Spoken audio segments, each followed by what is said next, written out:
See if getting this new card will truly double your win rate. Find out what's going on as I hereby invite everyone to join me on my adventures through Marvel Snap. Hey everybody, it's Annabelle.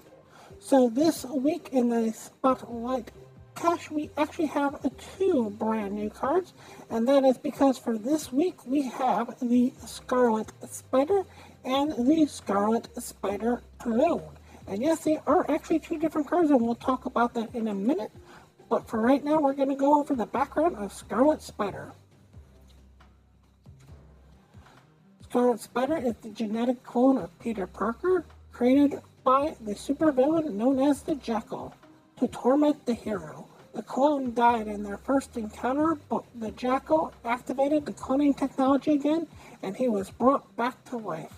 He spent years fighting against Spider-Man, often losing and then being killed by the Jackal so that a new clone could be activated and the cloning technology improved. Finally, after one too many resurrections, he managed to overthrow this villain, becoming the new Jackal. Scarlet Spider then founded New U Technologies in an attempt to use this ill-gotten cloning technology for good, until he and Peter were tricked by Norman to believing that he was the real Peter Parker and that Peter was the clone. This went on for a brief time but was ultimately stopped, and in order to make sure that this never happened again, and so that he could finally carve out his own name and path, he moved to Las Vegas, only returning to New York after learning that Aunt May was sick. And this is when he finally made amends with Peter. Scarlet Spider wanted to stay a citizen after all of his fights with Spider-Man, but he quickly got pulled back into the city that he had spent many years swinging through. He no longer had a costume, so he purchased a blue hoodie and quickly assembled a makeshift costume and started to fight crime. When Peter heard about this, he quickly gave him a pair of web shooters that he had kept for him since he had moved away. And now the two fight side by side as trusted allies. Scarlet Spider initially believed himself to be Peter Parker, and when they first fought, he believed that Peter was the imposter. Since then, he has spent many years being killed to save others, and then having new clones activated of himself using his cloning technology. Sadly, because of this, he barely knows who he is, always feeling as though he is just a fake or a clone, as most of his memories actually do belong to Peter Parker, and they have to be imprinted onto him each and every time for the cloning process to work.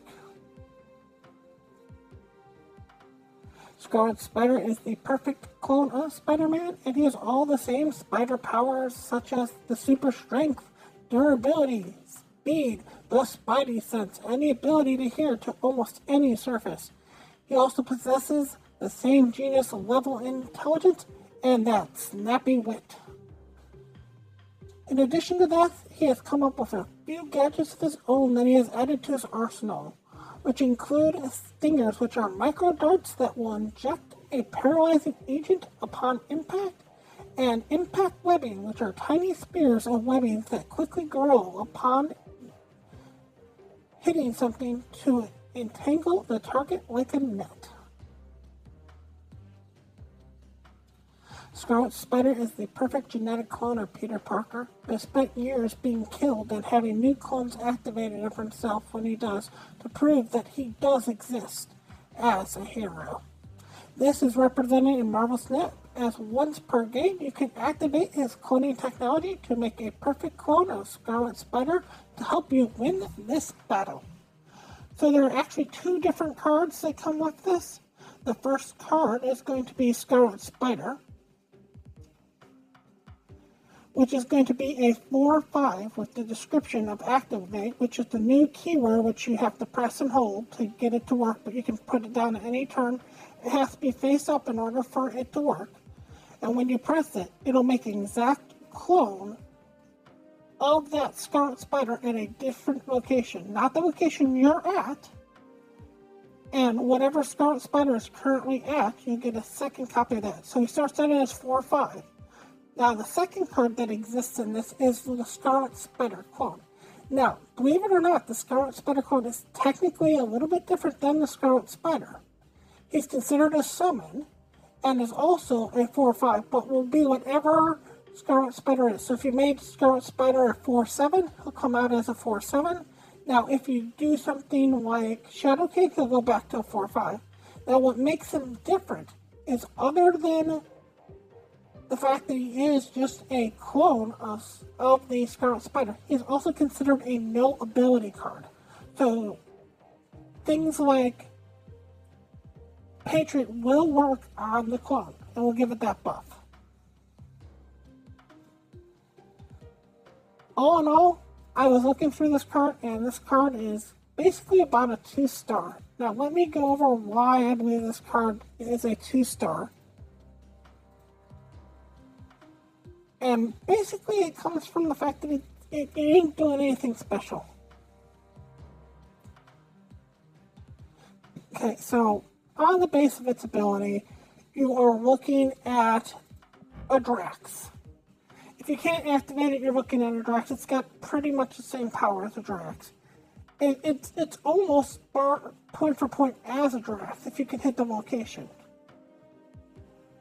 If you consider that the other Spider-Man is the other 4 points that Drax would give you, that's almost 5 for that. And to a certain degree, that's sort of its problem. Now, if you're just trying to play this as a 4/10, it's not the end of the world. You're basically talking Crossbones. And to have this considered as a 4/10, because if you activate it all, as long as you don't get this on 6, mind you, you're going to get at least 4/10 off of this. And if, again, one of the locations is something like Washington, D.C., or if you have Patriot out, you'll actually get 2 more points of power. So that's actually the equivalent of putting out a 4/12. And usually 4/10s have some sort of restriction. The only restriction that you really get off Scarlet Spider is the fact that you can't play it on 6. That's really the only restriction. Now, the problem is there's a couple things, and part of that has to do with the meta. First of all, we've got to talk about the fact that there's still plenty of debris running around. There's still plenty of clog running around. So, in order for Scarlet Spider to work, you need a spot for it to go into. If all of your spots are taken up, Scarlet Spider really doesn't have a place to put that clone. The other problem, believe it or not, is Hella and Hella Cow. With Hella and Hella Cow being around, even though this isn't the best performing deck out there, it is really hard to win with just 10 points anymore, just with 15 points anymore. And unless you can really pump the Scarlet Spider before you break it, you're not doing more than 10. And when Hellcow is doing 6 by itself, it has the plus side of putting down another 40 per se, if you play this late game. It's really hard for Scarlet Spider to break out when you have a card that basically exists in the game right now, which for all intents and purposes is a 446. Even if I want to be on the light side and say this is a 430, that's saying something. And all the difficulties, all the problems that you would have with Scarlet Spider are the same problems that you would have with Hellcow, as long as you're able to play the Hella, I should say. Okay, so there's a lot of people who are looking at this card kind of like a Doctor Doom, and to a certain degree it is kind of like a Doctor Doom. It's a Doctor Doom that can't get a Doom bot, and it's coming out 2 turns earlier. The Scarlet Spider will work exactly like the Doombot. Everything that would work on the Scarlet Spider would work on the Doombot, and that's great, but you're also losing that 3rd point to go into. This is kind of the problem that you have with White Tiger, and if you kind of look at this as compared to White Tiger, when you look at the white tiger, behave, would you? Behave. When you look at the white tiger, you're really looking to get the tiger. And with white tiger, you can set it up so you can do like a Wong, and you can even come back with an Odin and get the white tiger. The Wong, white tiger, Odin thing has been used in the game before. And to set up for Scarlet Spider takes a lot. Now, I'm only using stuff that would be Series 3 and less because that's what I have to figure that most people have. If you own Series 4 cards, if you own Series 5 cards, then yes, Scarlet Spider might have different lines that it can go into. But then you would have had to have keys from last week, get the card from last week, and I like talking about cards as though I don't own any card and I just got Scarlet Spider. So if you don't own any other of the Series 4, Series 5 cards, and you're just Series 3 complete, you don't have a lot of buff options. You're basically looking at like Forge as a buff option, and you're looking at Okoye as a buff option. Both of those cards, especially Okoye, haven't seen play in a long time. This is one of the few cards that I think could drop down a point in both power and maybe even level, and would see a lot more play. It being a 3, even if it was a 3-4, 3-3 even, would be kind of interesting because then it goes into Silver Surfer. It's got some ability to have those turns to be down. Because of how late it comes out, unless you do some sort of weird shenanigans, you have to buff it before it comes out of your hand. And there are really not many hand buffs in the game right now. I don't know if they'll make more hand buffs in the game, but you're really looking at just Okoye and Nakia for hand buffs before you can play. Now, there is something to be said about playing it onto the Shuri. You play this down onto the Shuri, you automatically get a 10. You can then next turn split it and get a second 10, which you can use to make basically the 10s deck work, also known as the Sakar deck. And if you play it down, if you had last week's card, if you did somehow get the Scarlet Spider last week, sorry, the Arana, I should say. There's basically a move where you can play the Shuri and then you can activate the Scarlet Spider, assuming you already have it down. Put the Scarlet Spider down on the Shuri and then have it jump over, and then put a Hulkbuster on it to really give it that power and then split it. If you were to do all that trick, it'd get the +2 for being on the Aranya kicking it over, so it goes up to 12, or it goes up to 7 already. And then you get the +3, which basically already puts it at 10. So if you split that, you basically get 2 10-10s. But when you play it down on the Shuri, because you're playing it down on the Shuri, it's already a 14 at that point, because it's the 5 from it being normal, the 2 from the Arana, and then it hits the Shuri, which makes it into a 14, so this is 17. This would be 2 17-17s, which is basically like putting in 2 Red Hulks that have no 2 Red Skulls down that basically have no downside behind them. The biggest advantage to this is, of course, any location that you normally can't get into. A Storm Lane, a Death's Domain, a Sanctum Sanctorum. If you play with your manipulation of how cards are set up, you can almost guarantee that it goes into one of those locations. On the other hand, because it does work like White Tiger, if one of your locations is somewhere you don't want to go, like it's a bar with no name, or a negative zone, or even a zone where your opponent wasn't going to win anyways, you don't get to control that other clone, so you don't know where it goes.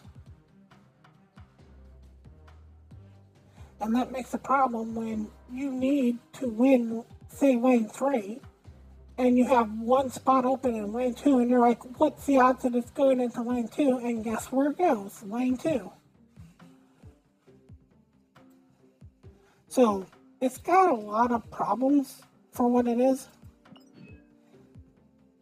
I'm hoping I'm wrong, and I'm hoping it's a better card than it is. I just don't know when you're supposed to play this card, and how you're supposed to get this to have a killer power. Maybe I'm missing something that everybody else is screaming at me right now. Why aren't you saying this? But I can't think about the good turn to really get it buffed up. So other than Scarlet Spider, we have 2 other cards this week. We've got White Widow. White Widow is probably one of the best cards for Clog, for making your opponent angry. It can win a lot of interesting locations. It can win those Death's Domains. It can win those Bar Sinisters. It can win the Space Throne. So all of that's interesting to do. And even when you don't win a lane, you're basically telling your opponent you have to fill out this lane or you're basically going to be in trouble. The other card in here is Sakar, which works well with the Scarlet Spider, because anytime you have something bigger than 10, he goes down. He works in one deck and one deck only. It's called the Tens deck. That's the usual nickname for this deck. It's called the Tens deck. And to go out of your way to try to make that work, if you don't own some of the other cards that are Series 4s and 5s, is really struggling. This is not a card that you're just putting into a deck because you need one more 6-drop. This is a card that you're putting into a deck when you have other 6-drops that are making this work. Alright, let's find out what we get in this particular week's box. Let's find out what's in the box. Box says Sakar. So I've never done Sakar before, so I will be doing a video on him on this Friday, where I will be using no Series 4s or 5s, just him, and everything else will be Series 3. As always, I want to thank you all so much for watching, and remember, play for fun.